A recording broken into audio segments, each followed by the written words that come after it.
Hello and welcome to Bespoke Unit. Today we're exploring how to store cigars without a humidor.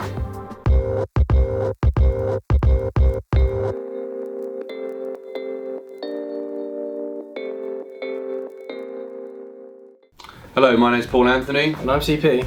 And today we're exploring a question that we get asked many times, and one that I actually see happen a lot to people, where they get given an occasional cigar and not really a cigar smoker, but they know that they should be storing cigars, but they don't really know what to do, how to do it, what storing a cigar actually means, and even what probably a humidor is. So first off, cigars should ideally be stored, mid 60% relative humidity. So sometimes the ambient outside humidity can be that, or sometimes it can be way lower. So then we explore what is a humidor. What a humidor is, what we see it as, is basically a microclimate where you're keeping anything stored, in this case cigars, at a particular relative humidity and or temperature that's ideal for that particular item in question. So for cigars, people throw around the 70% rule, the 70-70 rule, which is 70% RH,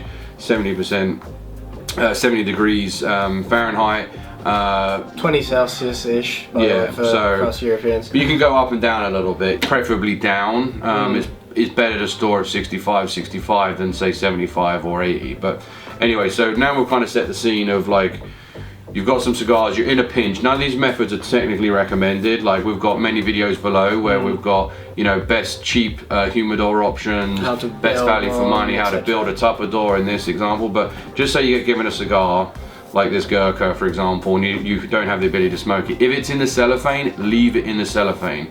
So the cellophane is going to create an additional barrier to reduce any moisture exchange. So first off, if you've got a cigar in the cellophane, leave it in there. If you've got none of the things you see here on the table, the best thing to do is store it in a cool, dry place, such as like a drawer in your desk or kitchen or even in the basement. That's probably like the bare minimum thing you can do. Don't leave it in sunlight. Don't take the cello off, that's probably step one. Bear in mind that the cello is not airtight, so there will be moisture exchange, so it will lose moisture over time, so that on its own won't do the trick. So this is actually kind of fun getting this video ready, because like we were thinking about, okay, what we're going to do. So like the next step that we thought most people will have would be like a Ziploc bag. So if you've got Ziploc bags at home, these aren't actually airtight, surprisingly. They will create a two-way moisture system, but again, if this is all you've got in the house, then the next best thing to do is seal this up, remove as much air as possible, and put that again in a cool, dark environment, and that's going to be kind of your next best option there. How long do you think it'd be good for with one of those? Again, it depends on the outside forces. So like here in Philadelphia in the summer, humidity regularly gets and stays above 70% outside. So the inside humidity may be 50%. So you're not going to be putting much strain on this. So you might be able to store them for weeks or even a couple of months. Oh wow. But in the winter, when it gets very dry, you might have like in a matter of like a few days. Again, I'm not sure of the exact moisture exchange from a Ziploc. I know Boveda make humidor bags that have a, what's it called? Barrier laminated plastic. So what he said, so the barrier laminated plastic gives you a removes really airtight seal, reduces moisture exchange, and the enclosure. It's a very heavy duty zip, whereas these are just snap. They're not going to be airtight either. It's not going to be as efficient as these Boveda ones that are made for cigars. So it's another class. The other option we thought about, again, we were just on the fly, like again, if I'm somewhere and I don't have my travel humidor, I don't have my wooden humidor or my Boveda packs, like we're thinking what could we use? The next thing we thought we could use that would probably be around everyone's house would be plastic wrap. So then like cellophane, you could just wrap this around the cigars. Again, cool, dry place, hopefully it sticks. Another option we thought about was using any sort of glass container, pop the cigars in, again putting plastic wrap over. So basically the general theme of this is to create an airtight seal to lock whatever moisture and whatever relative humidity the cigars are currently at, to try and keep them in that same position. We're not adding any humidification exchange. The next kind of thing you may have in the house would be what Charles has. So you'd have a Tupperware, like this. If you have a small one, this is great. This is the size of a cigar, so you can just pop them in there. And they'd be okay for a while. If you've got a larger one, what's great about these is that they've got rubber seals. They're going to give you a much better airtight seal than this. You're going to have a lot less humidity exchange. So we also have these like Pyrex kind of Tupperwares. They're not as like, good, but because they don't have the rubber seal, they're just the closure. Again, if you have nothing else, this is going to be good, but this is not a long-term viable cigar storage option.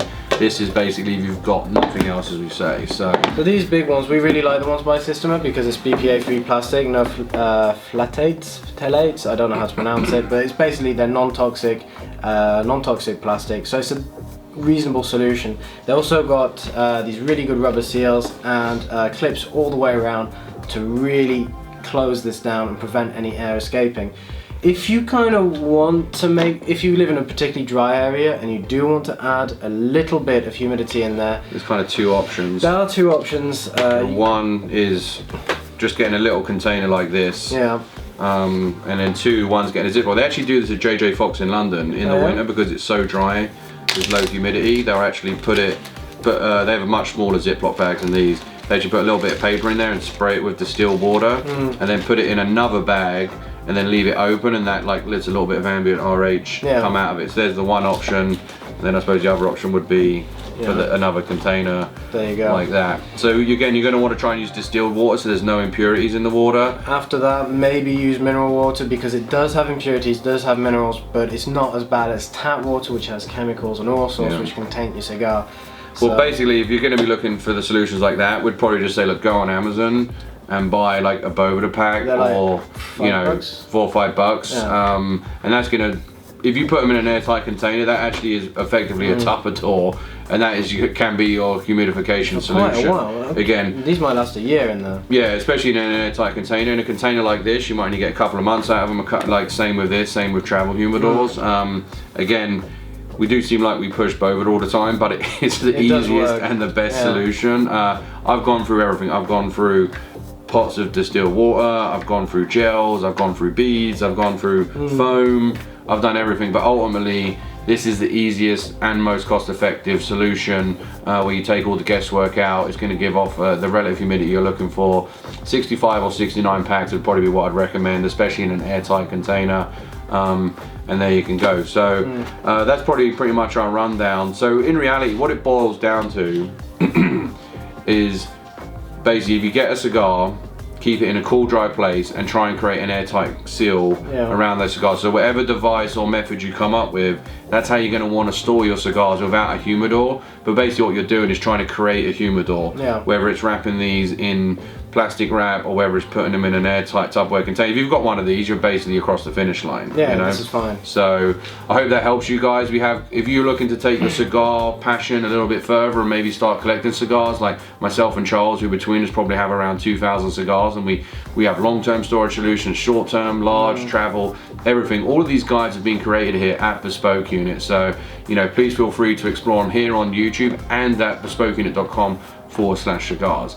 If there's any recommendations for in a pinch cigar storage solutions, if you don't have a humidor, love to hear those comments below. We have a page as well over on Bespoke Unit that myself and Charles shall be updating regularly. So, and obviously you can look down in the comments to see those. Anything else to add on this point, Charles? I think that's just about it. If these, again, to reiterate, these are really in a pinch. So I know there are a lot of cigar enthusiasts out there. If you're going to tell us, oh no, that's not the way to store cigars, it's sending the wrong message. Totally get it, we understand, and we actually agree to an extent. This is really for emergency storage, short term ideally. But if you want to start collecting cigars, like Paul says, head to bespokeunit.com, see our other videos here, and we'll help you find the right setup that is best adapted to your needs. And we not only have setup stuff, we have how to properly light, cut, and taste cigars as well. Whether it's the initial experience, but if you want to get into, you know, your olfactal, retrohaling, etc., we have all of these guides there. Which is my favourite. As well. So with all that being said, you guys are probably here just to see how you can store cigars without them going brittle. So we've hoped we've helped you with that. Please like this video if you did like the video. Also subscribe to our channel and turn on those notifications. As you may be aware by now, we do try and release as many how-to guides as well as guides on specific cigars yourself. So whether it's this Monte Cristo or whether there's Camacho or a Gurkha, we have a lot of reviews around cigars as well as many other men's lifestyle topics. So whether it's sensory experiences like fragrances and champagne that Charles particularly likes to cover, or whether it's watches, suits and shoes, which I cover, please head over to Bespoke and see our other videos here on YouTube to explore those topics as well. With all that being said, my name is Paul Anthony. And I'm CP. And we'll see you next time. Take care.